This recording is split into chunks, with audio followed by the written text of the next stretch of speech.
How to log out Google accounts. Hey everyone, welcome back to our channel. In this video I will guide you on how you can log out Google account, so make sure to watch the video till the end.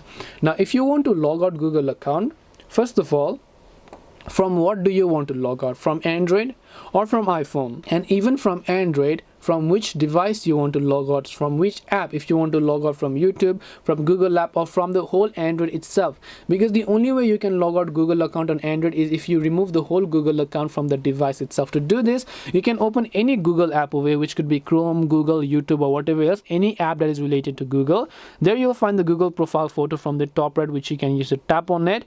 And here you'll find this little drop down arrow. So when you tap on this drop down arrow, you'll find other accounts that are added, but you'll find one more option here that says manage accounts on this device. So when you go to manage accounts on this device, you will see a list of Google accounts that you have added along with other accounts. And if you'd like to log out those Google accounts, you have to select that particular Google account, tap the remove account option, tap the remove account from the bottom in order to remove or log out of that account from your devices. This way you can log out Google account. Hope this video was very helpful. If you have got any questions, feel free to leave them down. Thank you for watching and see you in the next video.